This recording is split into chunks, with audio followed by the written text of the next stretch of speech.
ಕರಿಯಪ್ಪ ಓ ತಿಂಡಿ ಏನು ತಿಂದೆ ಬೆಳಗ್ಗೆ? ಇಲ್ಲ ಸರ್, ಏನು ತಿನ್ನಿಲ್ಲ. ಒಂದು ನೆನ್ನೆ ತಂದಿದ್ದೆ ಇಡ್ಲಿ, ಬೆಳಿಗ್ಗೆ ಅರ್ಧ ಕೊಟ್ರಪ್ಪ ಅಷ್ಟೇ. ಆ ಕಡೆ ಅಲ್ಲಿ ಬರೋಣ ತಿದ್ದೆ ಇವತ್ತು, ಬೇಡ ಆಯ್ತು ಪೂಜೆಗೆ ಬರ್ತೀನಿ ಅಂದ್ಬಿಟ್ಟು ಸುಮ್ಗೆ ಆಗ್ಬಿಟ್ಟೆ. ನಾವು ಈ ಸಲ ಆಯುಧ ಪೂಜೆ ಮಾಡ್ತಾ ಇಲ್ಲ. ಯಾಕೆ?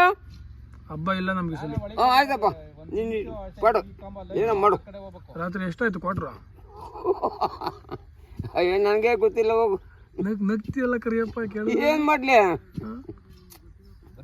ಇದು ಪೂರ್ತಿ ಮಜಾ ಲೈಫು. ಓ 100 ರೂಪಾಯಿ ಕೊಡಪ್ಪ.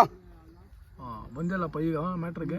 ಏನು ಮಾಡಲಿ, ನನಗೆ ಬೇಕು ಕಾಸು 100 ರೂಪಾಯಿ ಸಾಕಾ? ಸಾಕು ಅಷ್ಟೇ. Full jolly. ಓ ಎಣ್ಣೆ ಖಾಲಿ, ಲೈಫ್ ಫುಲ್ ಜಾಲಿ. ಓ ಸರ್.